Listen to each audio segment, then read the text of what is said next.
thanks for coming. Welcome to RPWC headquarters and welcome to our 2026 Sheriff's Forum.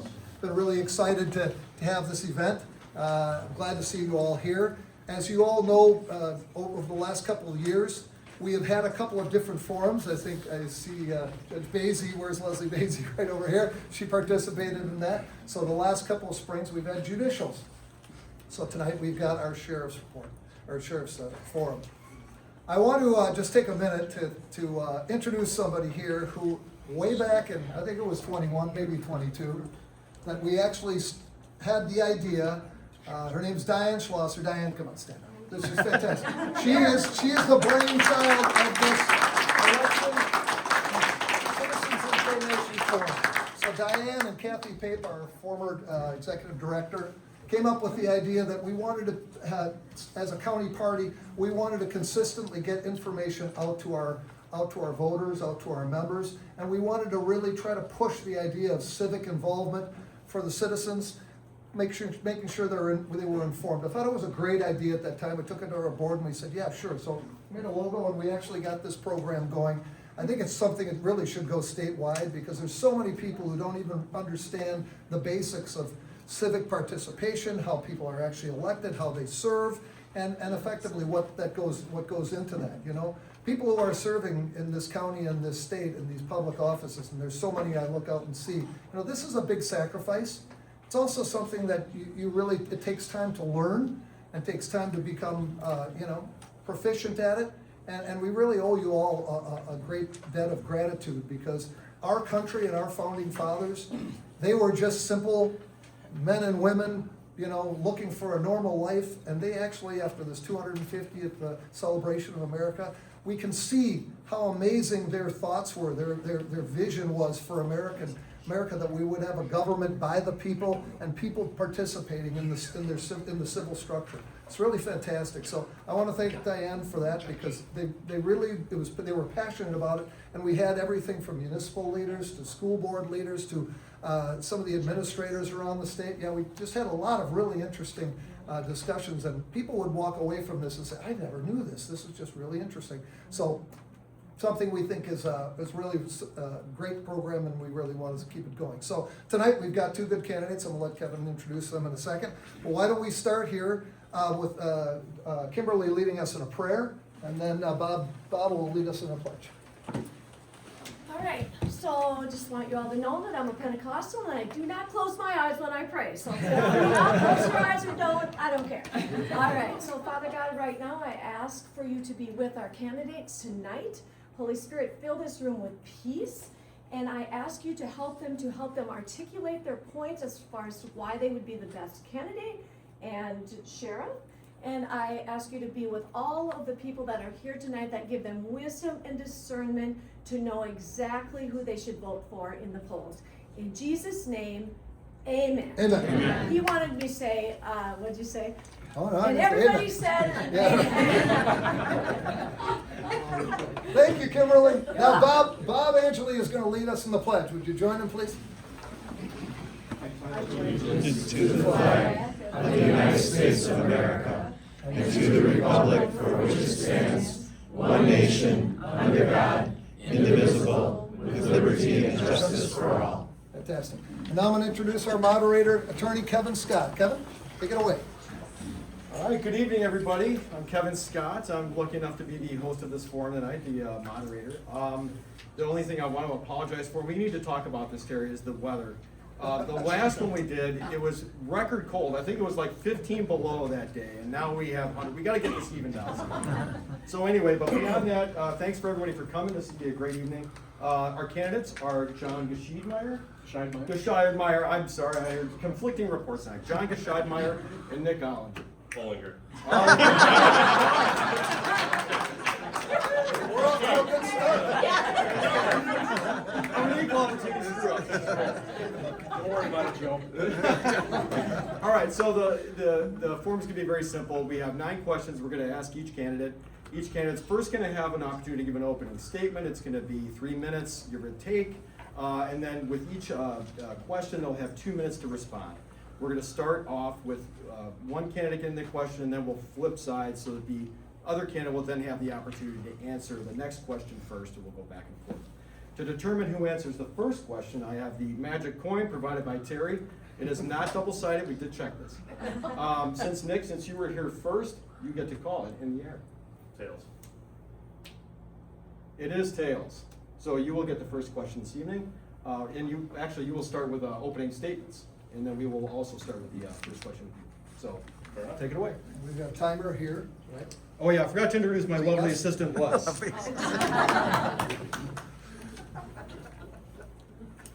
All right, good evening, everybody. I appreciate the Republican Party putting this together, so thank you very much, Terry. Thank you, Kevin. Thank you, and thank you to John for coming to this and being a part of it. So thank you. I'm born and raised in Menominee Falls. That's where this all starts. I currently have a wife, 3 kids, living in the village of Lisbon. I have dedicated my life to law enforcement.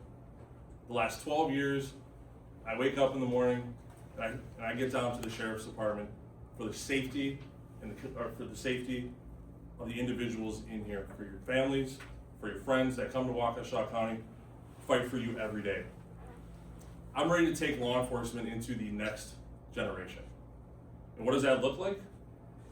That looks like AI, that looks like technology, moving forward into the next generation of law enforcement. I want to say that I'm proud to be endorsed by Sheriff Severson, Sheriff Mancata, the Waukesha County Police Chiefs Association, Senator Rob Hutton, and Representatives Maxey, Wickers, and Canola. I appreciate your time. Thank you. Thank you, Nick. My name is John Gescheidmeyer, the common spelling. If you're in Bavaria, Germany, I am told. I grew up in Pewaukee. At that time, it was the town of Pewaukee. I grew up just on the other side of I-94 and Highway G. My whole life has been really dedicated to public safety, and I didn't really know it when I was growing up. I think as a young child, you admire police and fire, as every kid might. And at that moment, you don't really know when things are going to happen in your life. So at 18 years old, I started dispatching for the Sheriff's Department as a part-timer while I was going to school to obtain my marketing degree from Whitewater. I joined Pewaukee Fire when I was 19 years old and spent a few years as a firefighter. And at 21, became a town of Pewaukee police officer, then town of Brookfield, and spent almost 20 years in Glendale. While in Glendale, I really found what my niche was, and that was training, development, and professional development and growth within departments. I taught over 230 police academies, thousands of police officers across the U.S. I taught for 7 different tech colleges actually at one time. I was an adjunct instructor. But after 20-some years in law enforcement and not getting a position as an instructor, I decided it was time to start a business. So I was in real estate for the last 14, 15 years. I've got 40-some employees, very successful business with 160 million in sales. And I wasn't done with public safety, so I joined the county board about 13 months ago. I represent the town of Lisbon, or the village of Lisbon's west half, the town of Merton, and the village of Merton. And I'm proud to have learned so many different things in all those different roles. And I was brought to this race at the request of the men and women of the Sheriff's Department, who said, we want somebody to come in with fresh ideas, forward thinking. I'm an outside candidate, and I'm bringing different ideas, forward, progressive ideas that maybe we haven't thought of in law enforcement, that I've been taught not only as a John C. Maxwell certified leader and coach, but also somebody who's been in all of these walks of life. And I believe that that really uniquely qualifies me in this role. Thank you. All right, thank you, Ken. So we'll start with the first question, and that goes to question 1. The topic is vision for the sheriff's office. If elected sheriff, what will be the 3 priorities that define your administration during your first term, and how will the public know whether you've been successful? Thank you. So, number 1 priority is safety. Safety, safety, safety. Again, we want to make Waukesha County the safest place to live, work, and raise a family. And we're going to continue to do that under my administration. It's keeping communities safe and holding criminals accountable. We're going to work together with the DA's office and the judicial staff to make sure we're holding criminals accountable. When they're coming from the east over to the west, we're going to hold them accountable. And how do we know we're doing that? 40 to 45% of the individuals in the county jail have an address east of here, and we're gonna hold them accountable. Second, going back to safety, we're gonna continue the 287G program. What does that look like? That's holding illegals in this county accountable. When they're here illegally committing crimes, we are holding them accountable, and we're transferring, or there's a safe transfer of custody from us over to ICE. So they're placing detainers on these individuals, and it's a safe transfer of custody over to them. Second is transparency. What does that look like? That looks like the implementation of body cams starting in 2027. We have allocated in the 2027 budget money to hang body cams on deputies. Thirdly, is being fiscally responsible. So again, when the county executive pushes down his budget to the sheriff's department and we work through that, that means taking every dollar that we can to make sure we're keeping citizens safe. Thank you. All right, same question to you, Mr. Gescheidemeyer. Thank you. Everything that we do within the Sheriff's Department, our mission is to keep residents and those who come to our county safe. It all relates back to that. That's the mission of the department. But we do that through transparency, retention, and collaboration. And I want to start with transparency because it's an easily thrown out word, and some people don't really understand what transparency means within the Sheriff's Department. Right now, you can't go to anything on the Sheriff's Department website and find out how we're doing with our crime stats. To Nick's point, 124th and people coming west with an address in Milwaukee is a major problem, and it continues to be a problem. It's overwhelming Brookfield, Menominee Falls, Butler, and Elm Grove specifically. We need to work with Waukesha, West Dallas, and Milwaukee as, not in silos, but as partners to make sure that we are sharing data, that we are giving you, the public, an idea of what we're doing. That's the benchmark. If you ask for the crime stats from the Sheriff's Department, you'll find some numbers, but it's only the Sheriff's Department. It doesn't collaborate with the entire county. How do we know what's really happening if we're operating in a silo and we're not sharing information with our partners? That's the number one thing our chiefs have asked for, is work with us. Body cams is an obvious one. I'm confused that we don't have them yet. We've never had a proposal. I'm really happy that we're doing it now, and I'm happy that we're taking our time to do it right. And to make sure that when we do it, it works with other partners, it works with the rest of our systems. We need to implement a better image of our department, because when you go throughout the county and you ask the department what we're doing, they don't know. So a public information officer is absolutely something that we will do to better the image of the department. And I want to make sure you guys both understand that the yellow is, you 30 seconds left. Okay. So I think both you guys cut off your answers thinking that that was the end of it. I did. But- Okay, yeah, so but I think that was happening, Mr. Ollinger. Yeah, red is time's up, but you'll be allowed to finish your thoughts, whatever. It's not a hard stop. So if you guys each want 30 seconds more to add to your answer on that, Okay. Go ahead. Retention. Staffing's a big deal. We have lost 35% of our deputies in the last 3.5 years. That is a stat that is not happening in other departments. We need to fix that. Over 50% of our jailers have left. And when I met with jailers about 3 weeks ago, and there were almost 20 that we did a meet and greet with, they said we feel like we don't exist. They're part of our brethren, they're part of law enforcement. Collaborating is bringing back things like the Suburban Violent Crime Task Force, getting investigators to physically meet monthly. Peregrine is a system that we need to investigate. It's a data sharing information with all of our partners in the county. an optional 30 seconds to you. Just to go off the stat of 35% of the deputies that have left over the last 3.5 years, if you extrapolate that out, that's within industry standard, which is anywhere from 14 to 17%. That is people leaving the profession altogether. That is individuals that have unfortunately been fired or dismissed from their place of employment, and then other individuals leaving to go to other law enforcement agencies. So the Sheriff's Department isn't immune to it, but it's not like it's not happening at other agencies. People are leaving, so we need to retain people. All right, thank you. All right, second question, first to you, Mr. Gescheidemeyer. The topic is leadership and organizational culture. The sheriff leads hundreds of employees with diverse responsibilities. What leadership philosophy will you bring to the office, and how will you improve morale, accountability, and professionalism throughout the department? Thank you. I'm a cop's cop. A cop's cop in my world, because I was in this world for 24 years. Working the street, getting into situations in Glendale especially that I didn't think I'd be in. I watched a man get shot. I was in chases that were over 130 miles an hour. Dislocated shoulder, broken shoulder, bad neck and back from 2 squad accidents, including being rear-ended at 65 miles an hour. Cops respect those who have gone out and have led by an example. They've done the work. You still are their leader, you still are their boss, but you lead by example. They respect you because you've been in the trenches. You do what I've been doing this entire campaign, meeting with 33 retirees last night, current deputies, current supervisors, and just listening. What are your pain points? Digging into an issue instead of just burying it or burying it under the rug. To be visible. People want to know who their sheriff is within their department. And some sheriffs before have been excellent at that. And that's the one thing I've heard, is we want to be like so-and-so. When so-and-so was our sheriff, we saw them, they knew us, they cared about us. People are leaving, yes, but the majority of the people leaving are resignations.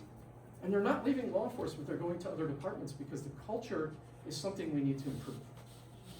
We need to make sure that we are showing the people that we care. More than anything, our administrators have one purpose, and that purpose is to provide the tools, the training, the development, the resources for our guys and our women on the road.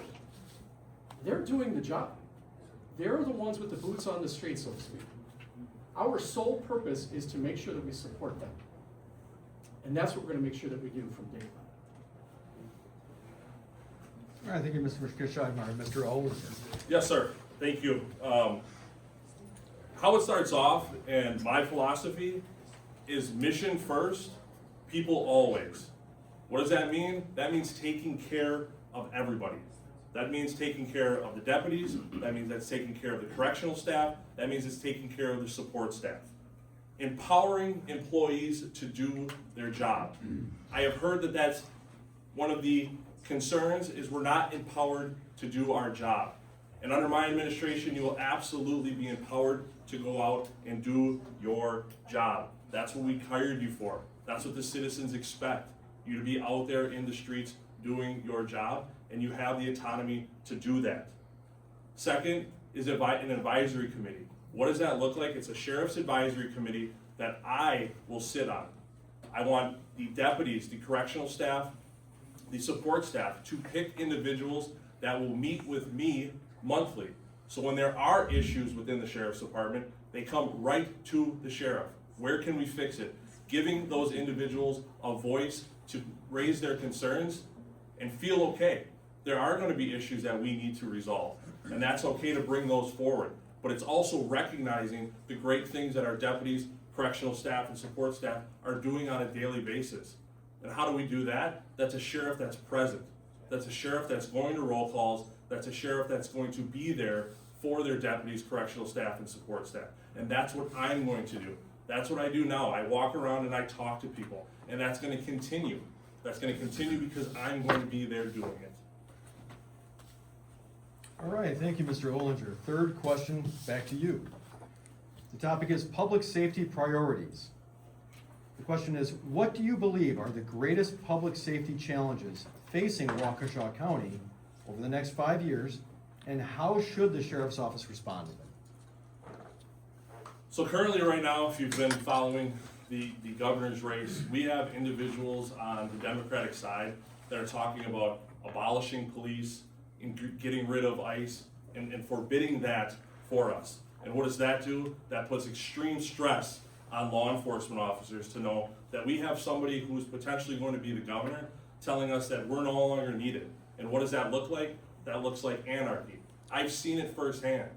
When I commanded our civil disturbance unit down in Kenosha during the riots of 2020, I've seen what it looks like. I understand what's going on when we have total anarchy and we have people saying that we're going to abolish the police. So what we're going to do is we're going to take a stand. Again, we're taking a stand. We're holding criminals accountable here in Waukesha County. So when people think that they're going to come here and commit crimes and victimize people, they know they're going to be held accountable. And again, going back to just to reiterate, the 287G program, we are going to keep that. They are fighting right now to take that away from us. And what does that do? That keeps illegals in our community committing crimes against you, people in here, the people of Waukesha County. And we need to keep that, and we're gonna continue to fight for that, and it's not gonna move under my watch. We're gonna continue that program when I'm sheriff. Thank you, Mr. Ollinger. Mr. Gescheidmeyer. So number one, I said before, is reducing crime, right? Right now, my plan is we need to collaborate. We're not getting any more money. People don't want their taxes raised, and I'm not implying that they should. We need to collaborate with our departments within our county that are asking us for support. The chiefs that I've talked to have said, we love helping the sheriff's department, but we're beating them to calls because of staffing issues. We need to analyze our crime data. There are so many, I mentioned that earlier in the previous question. We don't really know what we're looking at if we're not analyzing the data. We don't know where we should be utilizing our resources, and also collaborating with those people that we serve, and that is those other police departments and community members. The other thing is we need to strengthen our relationship with Health and Human Services. I met with them for hours, and they want to get into the jail. They want to be part of the release procedures, because right now when we release somebody from the jail, they're just in the community, and most of the time it puts the burden on the city of Waukesha. So that's one area. Technology, video conferencing is a big deal. It's a big deal to every stakeholder in law enforcement. What that means is that we don't have to bring somebody down to the jail. We can hand them an iPad. Their defense attorney can talk to them. They can attend court in another county. They don't have to come and get them. We don't have to worry about fighting with people on the way to the jail. Works with staffing, efficiency, which I'm a big proponent of, and we can help our counties out around us. Commutations is something that nobody's talking about. Commutations is a big deal, and the governor has made it a point to let Waukesha County know that we're delivering half of the prison population back onto the streets before they end their sentence. I will work with the district attorney and the county police departments to make sure that we get loud about that, and that no one comes back into our community until they're ready to do so, and they've served their time. We need to strengthen our partnerships with our county agencies. Scams and frauds, our elderly, our children are being victimized online, and we need to fix it. All right, thank you, Mr. Gescheidmeyer. Back to you for question 4. Constitutional policing. The sheriff must both enforce the law and protect constitutional rights. How do you strike the balance between aggressive law enforcement and safeguarding the constitutional liberties of the citizens you serve?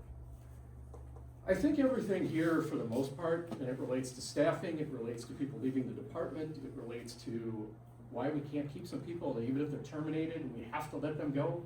It comes down to education and training. It comes down to growth and development.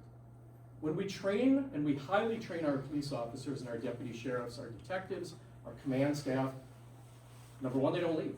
They continue to invest in us, we continue to invest in them. That's number one.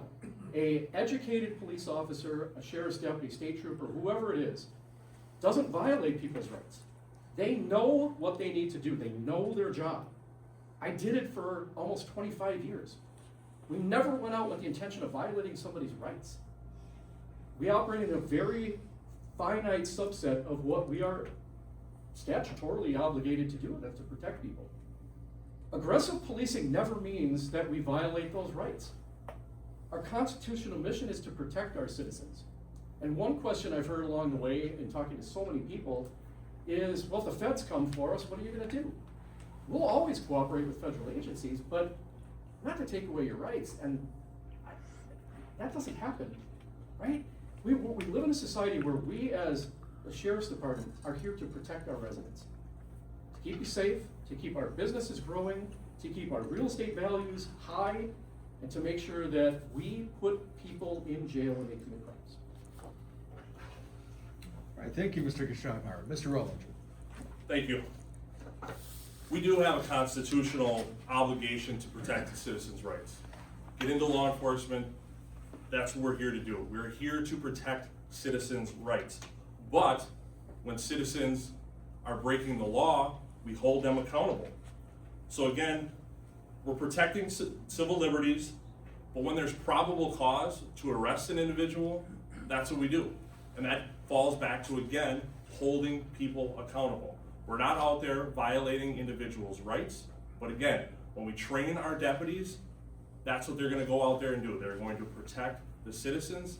They are not gonna violate individuals' rights. And again, holding people accountable. So when there's probable cause, We are gonna arrest individuals and hold them accountable. All right, thank you, Mr. Ollinger. Back to you for question 5. This is on recruitment, retention, and training. Law enforcement agencies across Wisconsin continue to face recruiting and retention challenges. What specific steps would you take to attract, retain, and develop high-quality deputies and correctional officers? It all starts out about feeling or being a part of a team. We have to change the culture to make it a team-oriented culture. When you feel like you're a part of a team, you are willing to go out and you are willing to work harder, and you are willing to work harder for your partners, you're willing to work harder for the staff. When you feel a part. And again, that's what we need to attract. That's what we need to do. That comes from coaching. I come from a football background, played collegiate football. That's what it's about. It's about teamwork, moving the mission forward. As I go back to, again, mission first, people always. So when people feel a part of a team, they're not gonna wanna leave. And then what they do is they're your recruiters. The deputies, the correctional staff, the support staff, they are then out recruiting their friends. They are attracting them to bring them into the sheriff's department. That's what we need to do. That's how we're gonna continue to grow. We need to make sure that we're equipping our deputies with the best technology and give them the opportunities of growth. And going back to, again, feeling empowered to do their job. And lastly, we have to be there for our deputies, our correctional staff, and our support staff. Let them know that we have their back. And when they're going through a tough time, we're gonna continue with our first responder psych program that we have. Deputies, correctional staff, and support staff, I know I keep saying that, but this job is extremely, extremely stressful. And we wanna make sure that they have the correct outlets to make sure that they can work through if they are having any issues. Again, not just pushing them to the side, getting them the help that they need. Thank you, Mr. Ollinger. Mr. Gescheinmeyer. Thank you. This is the most important part because it all comes down to this. This is where the brass tacks, end of the road, whatever you want to say. Morale is at its lowest that it's ever been. Regardless of why people are leaving, 35% is unacceptable. When 35% of staff leave and it's not all retirements of 20, 30, 40 years, that's a long time. You've got a problem on your hands.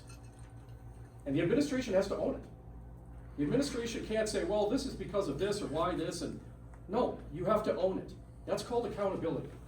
Accountability means that when 35% of your sworn staff leave, and most of them go and they have a successful career in Oconomowoc or Brookfield or wherever, it's a problem. There are men and women in the back of this room that if you don't believe me, ask them when this forum is completed. They want leadership that backs them, that trusts them. And you know what? If they make a mistake, I was our union president for several years. When they make a mistake, we hold them accountable. But when you have their back, they know that they can be trusted. We have to stop that bleeding. We need to go back to exit interviews. We stopped doing that. And not within the sheriff's department. Human resource has to do that. You have to take that out of the sheriff's department's hands. Otherwise, how do you know? There's no measure, there's no metrics. In business, we have metrics in everything we do. There's no different with a department. We need to have more academy instructors at WCTC like I used to be for 15 years, 20 at MATC. Right now we only have about 4, but we have 352 employees in the sheriff's department. I have a 5-phase plan from day 1 when you start with the sheriff's department, academy, and all through probation, till the end when we prepare you for what's next, 25, 30 years later. We want to be a destination for creating careers and not jobs. All right, thank you, Mr. Gescheinmeyer. Question 6 is on jail operations and corrections. The sheriff's responsibilities extend well beyond patrol and include management of the county jail. What changes, if any, would you make to jail operations, inmate safety, rehabilitation efforts, or staff support? Thank you, and that's another great question because I think sometimes the jail is kind of the forgotten part of the sheriff's department, but it's a major part of what we do. I was asked to tour the jail and I was denied, even as a county board supervisor, and it makes you wonder why.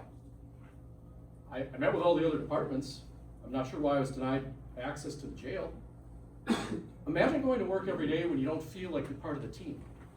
You've got the deputies and you've got the COs. They used to be one. And And I don't know what happened over the last 12 years, but they're not anymore. So we need to fix that. We need to release our jail lieutenants of this absolute burden of paperwork. That every day when a CEO or corrections officer comes up to their lieutenant and says, I need help with something, I don't have time, that's a problem. We have to free them up to do what they're doing. We cold release people dead into the city of Waukesha. It's Chief Dan Thompson's biggest complaint with the county. He's the city of Waukesha police chief. I've met with him 3 times. So John, you gotta promise that we're gonna do this. So what do? We train jailers as release professionals, release specialists, where we can get them services. When we release somebody out of our jail at 2 a.m., where do they go? What do they do? Sometimes we have bus passes, sometimes we don't. We can transport them somewhere. We can do certain things to get them to a safe place because we don't want to increase recidivism. Otherwise, they're coming back within the next 6 hours. And it's just this repeat cycle. We need to do another thing, and a lot of people don't know this. We need to stop permanently classifying people. If you got arrested for a drunk driving and you were faced with maybe losing your job one night, and they said, how are you doing? You said, I'm not doing bad. I feel like I could do something to myself. But you get arrested 10 years later, that classification hasn't changed, and you go into the mental health part of the jail. It's not right. There's so many opportunities in the jail that we could make that better for the people that work there and increase safety for the jailer needs. Mr. Ollinger. Thank you. I just have to correct something that was said previous. When we talk about exit interviews, we are absolutely doing exit interviews with deputies that are leaving the department. So that's a misnomer. We are doing exit interviews. We are sitting down. There are supervisors that do sit down with the individuals that are leaving the department and asking them why. Where are they going? What is the next steps? Are they leaving the profession? Are they going to another department? Where can we make corrections? So again, that's a misnomer. We are doing exit interviews. Coming to the correctional staff, again, it's an extremely stressful job. These individuals are working 8, 12, 16 hours confined with the individuals that are there that they have to serve and protect. So the issue, or what we want to do, and again, is give them the opportunity when the job is stressful, give them the resources that they currently don't have. Getting them the resources to FRPS, letting them know that they're there or we're there to protect them and to help them through the issues that they have. The other part, again, is the rehabilitation, working with HHS. We need to have an opportunity for them to come in and give the inmates the resources that they need when they're leaving the jail. So we need to partner with that. What we already have going on and what we need to continue is having our mental health professionals have full access to go over to the jail. When somebody's having a bad day in the jail, we're not taking a deputy off the road to go in there and deal with a mental health crisis. We are sending the professionals that we already currently have in the sheriff's department to go over there and deal with that. And we're going to continue that, because what does that do? That keeps deputies out on the road, serving in your communities and keeping you safe. All right, thank you, Mr. Ollinger. Question 7 to you. This is on technology and modern law enforcement. Technology continues to transform policing through body cameras, drones, artificial intelligence, digital evidence, and data analytics. Which technologies should the sheriff's office embrace, and where should caution be exercised? The number one piece of this, the technology that we have not had, is body cameras. And I have fought to get this years ago and have continued that fight to now given the opportunity to do that. So what we have done, we have met with businesses that work with the body cameras, and we've identified a company that we would like to move forward with. And again, we have allocated, or the county executive working with the county executive's office, allocated money in the 2027 budget to hang body cameras on deputies. Again, what does that do? That protects the deputies that are out on the road, that protects the citizens, that helps the district attorney's office when they have to sit down and they have to review the cases. It helps the judicial staff, and it helps the jury when they're watching it. Again, this is something that we've needed for a very long time, and I'm happy to know that this is going to happen in 2027. Deputies are going to feel protected when they're out there on the road. Secondly, we have a robust drone program. We're going to continue with that. We have, the next thing is leveraging AI. What does that look like? That is helping deputies write reports so when they're not, so they don't have to sit in the substations, the sheriff's department, for 2 to 3 hours writing reports. It helps assist them, and it gets them back out on the road quicker. There's a common theme here. I want the deputies out on the road. I don't want them in the department. I don't want them in the substations. We need them to be out in the communities. Thank you. Mr. Scheidmeyer. Just to clarify, what I said earlier, I meant when I said exit interviews should be done by human resources. There is not anybody on the planet that's going to be completely open and honest about why they're leaving a department as they're leaving. When an agent leaves my office, we try to do those things, but we know that they've left. They're not going to tell us the truth. They just want to get out of that awkward situation. To technology, we need to simply put, we need to bring this department into the 21st century. Body cams, dash cams, I just don't understand why we haven't done anything until now. It took a shooting of a suspect in Summit where 2 deputies were out for a really long time on an investigation that should have been compressed. Because every day those people are out and they're wondering, did I see what I thought I saw? Did I give a false statement to the investigators? I wasn't there and I'm not ever going to judge. But I can tell you that body cams protect the county first and foremost. Body cams protect the deputies, because 9 times out of 10 the complaints that they get are frivolous, and they protect you, the citizens. We should have had those a long time ago. Peregrine is a shared data system that some agencies in our county are beginning to use. We need to be a part of that. We need to share the data so that our police officers running somebody in a squad, running them through dispatch, can know exactly what has happened, how many contacts have happened. You could drive from I-94 at the Jefferson County line to our Southern County line, or wherever else, and get stopped 5 times, and we wouldn't know it, okay? We need to partner with the City of Waukesha Forensic Lab. They offer us an opportunity to come in as a partner on this for $10,000 a year, and the sheriff turned it down. We need to make sure that we partner with them on so many different things, but all of these are opportunities that we can fix, but we need to work together with our partners, and we need to support them within the county.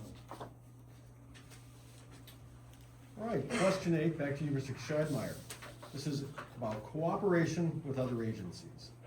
The Sheriff's Office works alongside municipal police departments, the district attorney, fire departments, emergency management, state agencies, and federal partners. How would you strengthen those relationships while maintaining the sheriff's independent leadership role? Again, I think it comes down to philosophy. Somewhere along the line, we lost the philosophy in the Sheriff's Department that we're there to support people. The biggest complaint that chiefs have that I've talked to, and by the way, I've trained about half the chiefs in the county, they've said, we want to help, but we're a little bit tired of being on those calls for longer because the sheriff's staffing is not good. They want to be a partner, but we need to get our staffing back from 4 patrol areas back to 8 the way it used to be. We need to reduce our command staff and get more people out on the road. We need to collaborate in a very difficult environment where, again, county board doesn't want to raise their taxes. They don't want a sales tax. I know that for a fact. But at the end of the day, the money doesn't go as far as it used to. So we have to collaborate where we can with our partners. We need to combine our training. We need to make sure that we are bringing back tactical EMS. I met with the fire chiefs about a month and a half ago. They said, where did that program go? I said, well, it's kind of making a comeback. I'll make sure that happens. Because on a disaster, on any type of mass casualty incident, we all should be on the same page. We all should know what's happening next. We have 3 SWAT teams in the county. I don't know if I can get them to merge, but it's a great idea, isn't it? I mean, why do we need 3? But at least we should be training together. So that when one SWAT team goes with another, because again, something bad happens, they're all going to be there. We should at least have the same standards. We can create task forces where needed with our partners in law enforcement, and we can do things better with the same, or maybe even a little bit less. I'm confident that there are lots of ways within a $55 million sheriff's budget that we can shave some things to do things that bring us into the modern 21st century for technology and the way we do things. Thank you. Mr. Ollinger. So, just to point out, tactical EMS, that's already been working on. We're already working on that at the sheriff's department. That's at our corporation council to get approved. So that is already something that's already been in the works.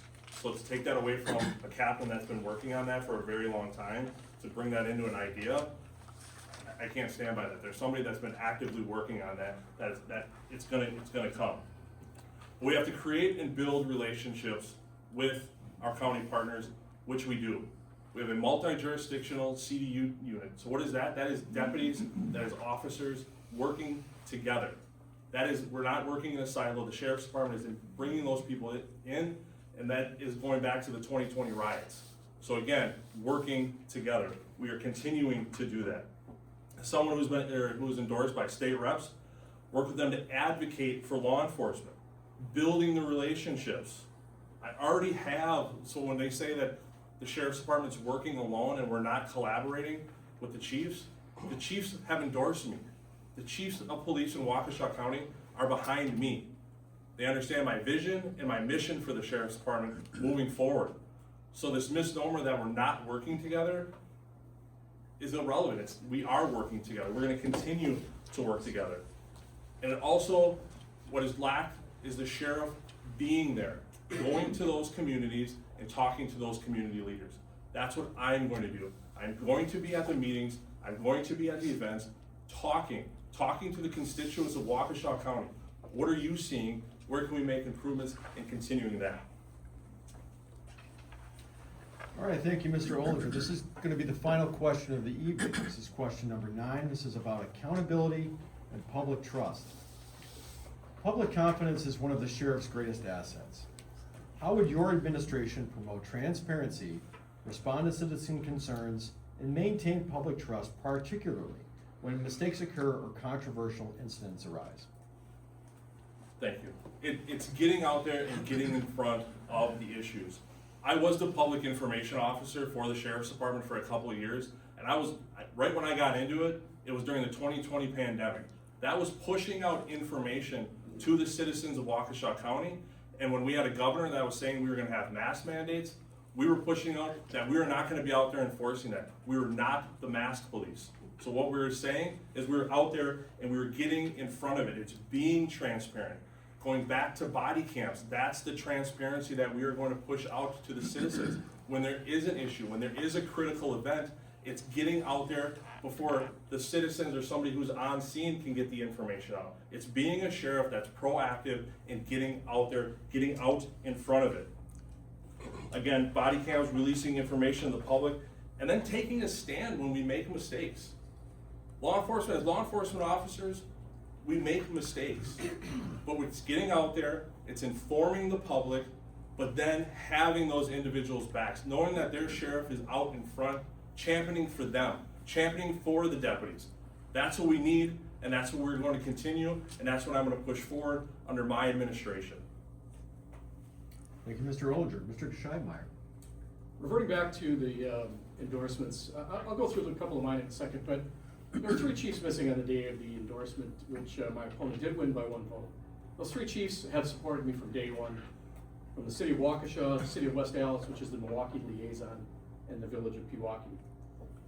Al Morales has endorsed me from the retired city of Milwaukee chief. He will be part of my transition team. He will be part in some way, shape, or form. So will Danny Day, who ran for sheriff, but for personal reasons and health reasons had to take an exit from the race. Turning Point USA is supporting me. We have recognized collaboratively that we can do things better. There are some great things that we're doing. There are some great men and women in the department, but we've missed a lot of opportunities along the way. One of them, when it relates directly to this question, is a Citizens app. If you go to Jefferson County or Dodge County, they have an incredible app that costs less than $17,000. It has increased the reach to citizens and the contact that they've had with citizens tenfold.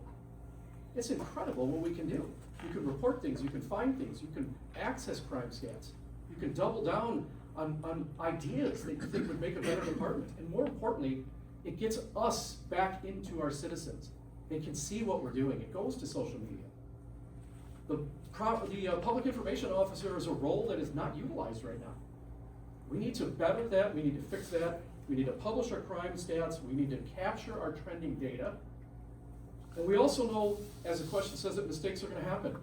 But in my world, we say that we don't trip backwards when we make a mistake. We own it, we fix it, we train to it, and we move on.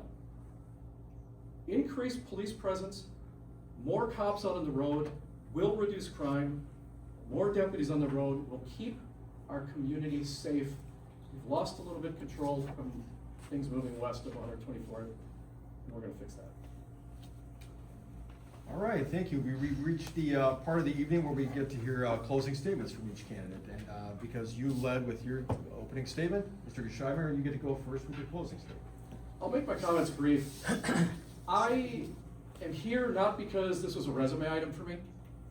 It was never something that I ever anticipated I was going to do, to be very honest. But I'm here because the men and women of this department have asked me to do it. The Sheriff's Union endorsed me last week by a ratio of 3-1. That should speak volumes into the change that they believe is necessary within the department. It's not a personal thing. These people want somebody to come in with a diverse background, with forward-thinking, fresh ideas. Online, this campaign has become a little bit ugly, and I don't think he's been a part of it, and I know I haven't been. And it's a shame because we're both standing in front of you as Republicans. But we have different philosophies, we have different ideas. I ask for your vote because I believe I'm the most qualified candidate. I've spent 29 plus years dedicated to public safety. I can approach it from a business standpoint. I've ran a $160 million, sales company. I've taught nationwide. I'm in advisory boards. I will be a full-time sheriff. I will be there, and we will do everything we can to day one turn this morale and culture around, and we will make this a destination department like it used to be. Thank you.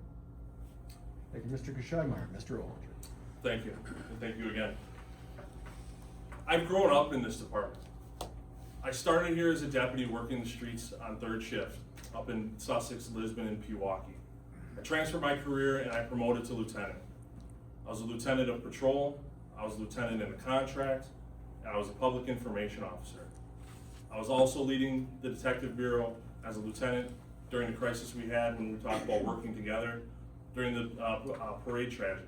Again, going back to collaborating, being there, being the boots on the ground. I was then promoted to captain. I ran our patrol shifts, and then I also now am back in overseeing our detective bureau. What does that look like? That's when all the criminal complaints come through that I take care of, and also all the crimes that come through that we're investigating, I'm overseeing. I'm extremely, extremely passionate about the Sheriff's Department. I wake up every day coming to serve the citizens of Waukesha County. My opponent left law enforcement 12 to 14 years ago. What does that say? He's behind the times.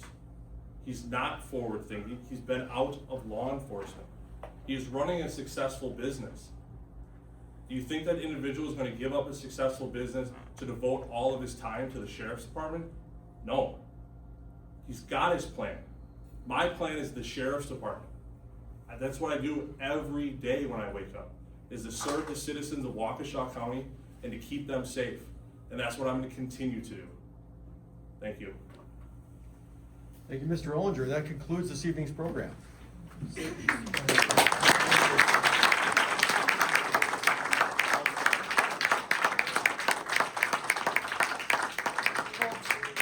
I don't know how you feel, but are we not lucky to have these two individuals? I mean, these are two every one of these forums we've done, we have people who come in, you can tell how passionate they are, how committed they are, how professional they are. We are so lucky in Waukesha County. I wish we could kind of build a wall with Milwaukee. Okay, I had a quick question. If you don't mind me having one question for both of you, real quickly.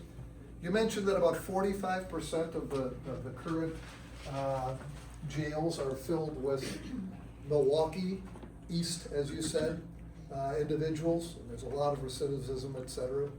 In your opinions, just real quickly, what do we do about getting resources that are going to help Waukesha County to pay for this, because it seems like nobody up in Madison is interested in helping Waukesha County pay for this, and the cost is coming across from Milwaukee, and obviously they're not paying for it. I'd just love to hear your quick thoughts on that. Again, it's working with state representatives, again, lobbying to get more money to Waukesha County. But unfortunately, these people are coming to Waukesha County and victimizing people here and committing crimes here. So what we're saying is we're holding them accountable. If we want to have a turnstile like what's east of us, we don't want that here. So unfortunately, that comes at a price. So again, holding them accountable and keeping them in our jail, that's the price that we have to pay of doing business. Yes, we need to get help from our state legislators. I mean, the reality is we in Waukesha County give $1.5 billion to the state, and we get roughly 60 million back in shared revenue. We're funding the rest of the state, right? Especially some of the counties up north that are basically broke. We need to work with our partners in Milwaukee County. We need to apply for a lot of federal grants. There's grant and state money out there that we don't apply for right now within the department. We do some, but there are technology grants, there are innovation grants that we can get. The current sheriff does not work at all real well with the county departments, and he doesn't work with the county board. And that's been a frustrating point, because when county operations work together, we can find successes, we can find money, we can do things. And yes, we can share resources, we can share data, we can analyze that, we can make sure that we are doing everything we can. But I'll tell you what, when they come to our county, they need to know, if you mess up, you're going to jail. That's why my motto is tough on crime and strong on community. Thank you guys very much. Remember, August 11th is the primary. August 11th, August 11th, August 11th. Any more information, you can come in here.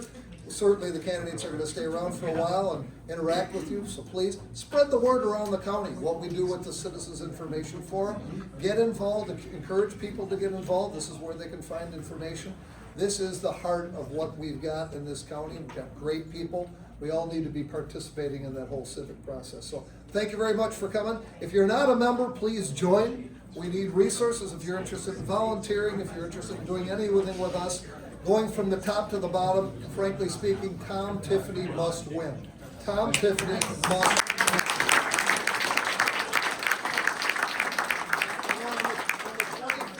Coming up on the 25th, Saturday the 25th, we have our next Tom Tiffany Super Saturday that starts here. We usually get 20 to 30 people. Guys go out, hit doors, and we're really going after kind of what we call our core red voters in Waukesha right now, just to introduce them to Tom and make sure we have good name ID.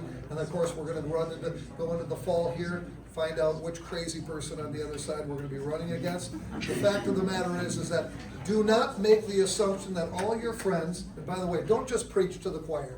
Don't just talk to the people you know who are good conservatives, etc. If there are people that you haven't met, reach out and talk to them. And don't make the assumption that everybody's registered, informed, and ready to vote. Because I'll tell you what, not only in Waukesha County, which we do a pretty good job, I think, but around the state, we have over 400,000 estimated red, leaning red individuals in this state who are not even registered to vote. Now, I'm not talking about voting, they're not even registered to vote. So it's a huge effort, so please, don't be shy. This is our Gettysburg this fall. This is it for Wisconsin. So if you have any angst about younger people who are just turning 18, voting eligible, people who have just moved here, people that are kind of quiet, please approach them and say, listen, it's really important that you get involved and vote, not only in this primary, but going to November. We have to put up a Trump-like vote this November, literally a Trump-like vote, to make sure that we win up and down. And it's absolutely critical, and we cannot undervote this fall. This is it. So, I'm giving you the opportunity to get in here. We've got the information. God bless you. Have a great night. Thank you. Great job, Jeff. Standing here, we're a heck of a team. We'll get you on the next one. All right.